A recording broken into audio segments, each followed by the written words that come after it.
¿Cómo estás, mi amigo, mi amiga? Este es el curso de Liderazgo y Desarrollo Personal. En esta sesión 3 hablaremos acerca del liderazgo en el Antiguo Testamento. No te lo pierdas, vamos a vertir algunos conceptos muy importantes. Ya empezamos.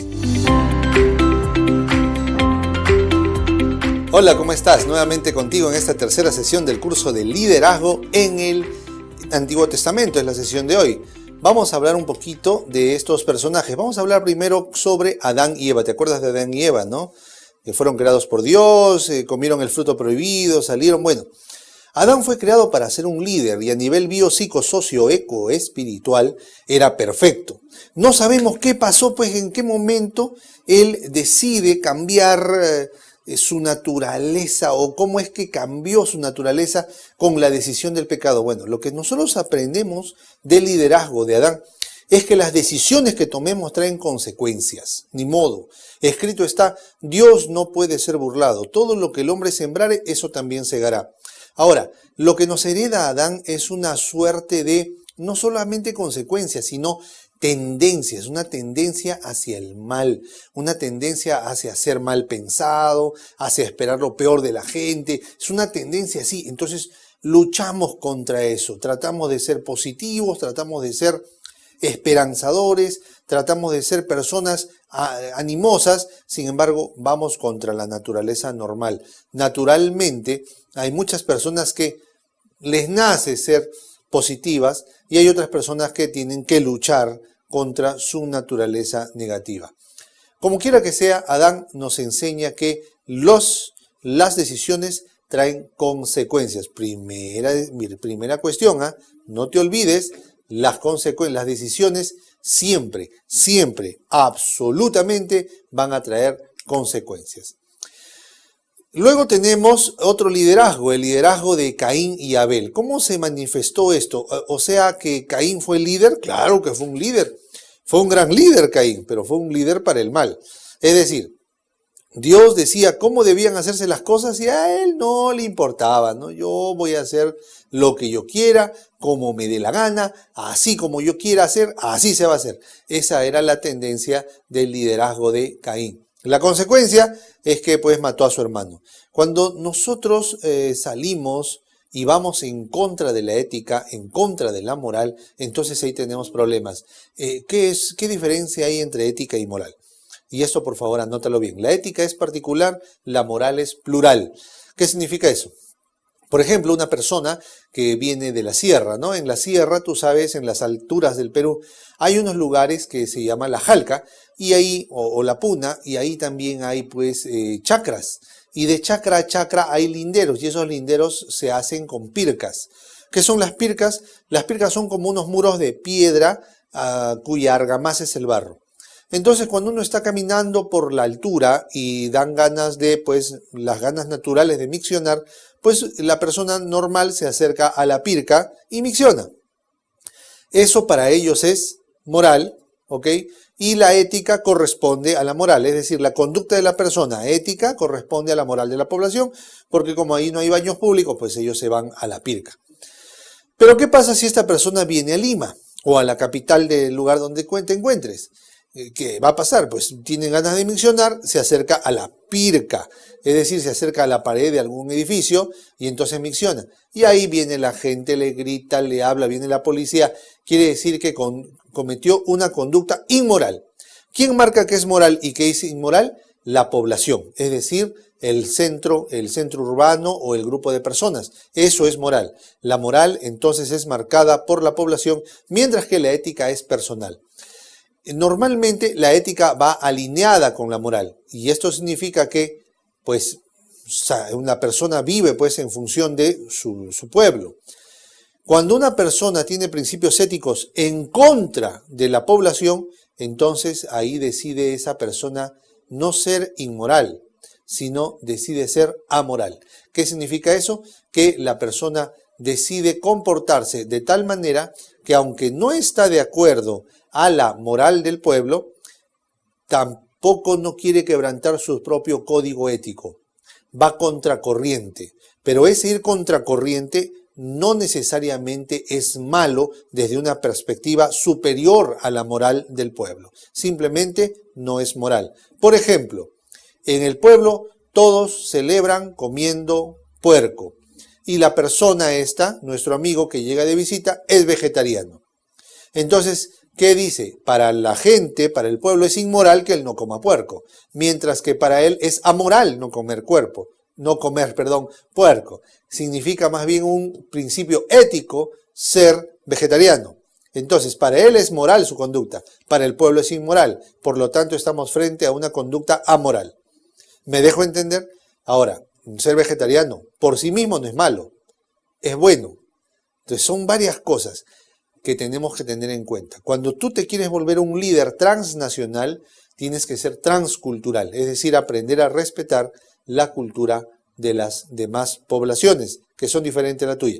Entonces, aquí tenemos el liderazgo de Caín. No quiso aceptar el bien superior y entonces cometió sus propios errores.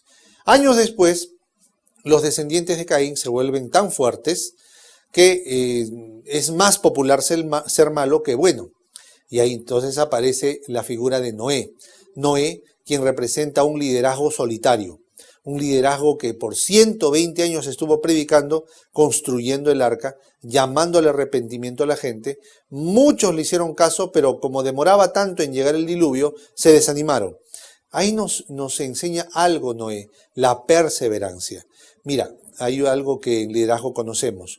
Los triunfadores no son los más brillantes, sino los constantes. ¿Me dejo entender? Recuerda eso.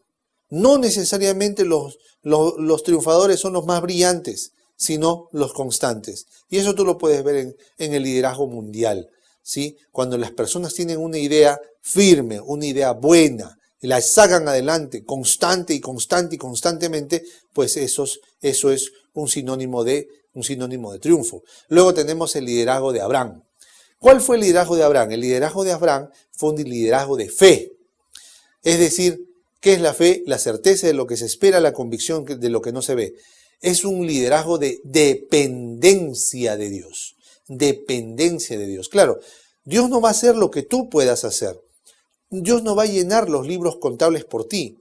Dios no va a tomar esa decisión por ti. Dios no va a estar a cada rato en cada paso diciéndote, da este paso, luego recoge el pie derecho, ponlo adelante, luego recoge el pie izquierdo, ponlo adelante. No. Dios te ha dado un cerebro. Dios puede hacer lo que tú no puedes hacer. Y ahí entra la dependencia. Abraham no podía tener hijos. Entonces ahí entra Dios y le da una descendencia. Es un liderazgo de fe. Luego tenemos el liderazgo de Moisés.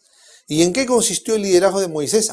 Pues el liderazgo de Moisés, de ser un hombre, ¿sí? Un hombre esclavo, pasó a ser líder de Egipto y luego quiso hacer la voluntad de Dios a su forma, a su modo, mató a un egipcio, tuvo que huir y entonces recién se volvió a encontrar con Dios en el desierto.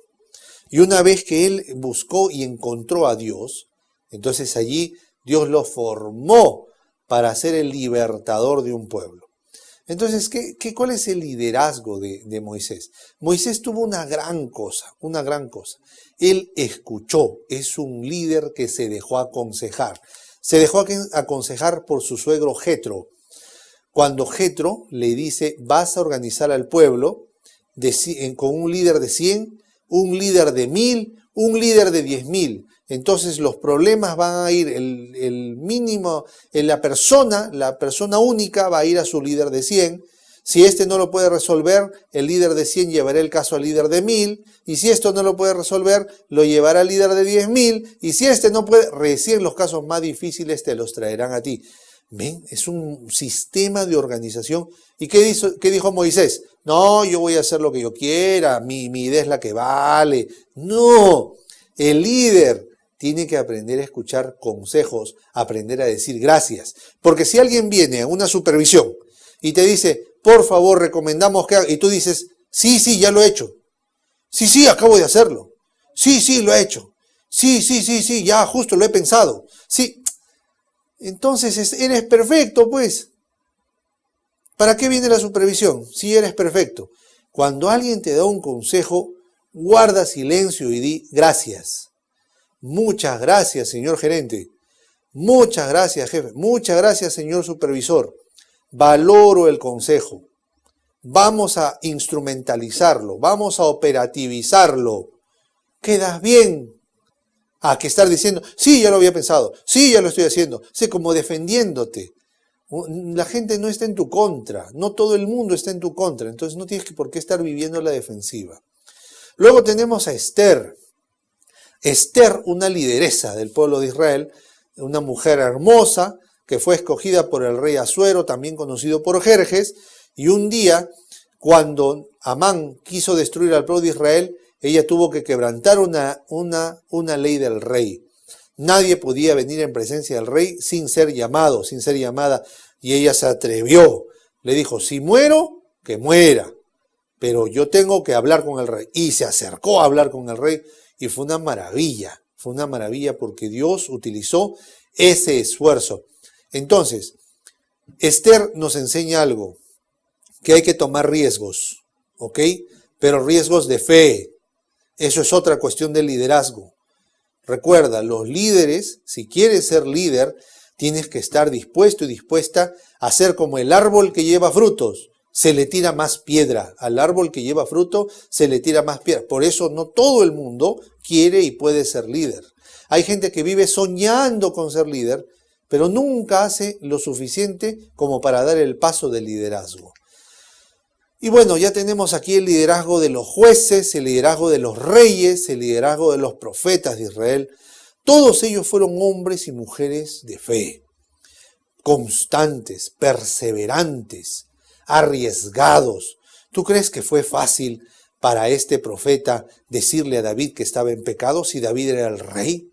Y le contó la historia. Un hombre tenía una oveja y su vecino tenía muchas. Un día le llegaron a su vecino le llegaron visitas y entonces el hombre agarró la única oveja de su vecino, la mató, la degolló, la preparó y se la dio de comer a sus amigos. ¿Qué hay que hacer con ese hombre?, dijo el profeta al rey. Y el rey David dijo, hay que matarlo, que pague.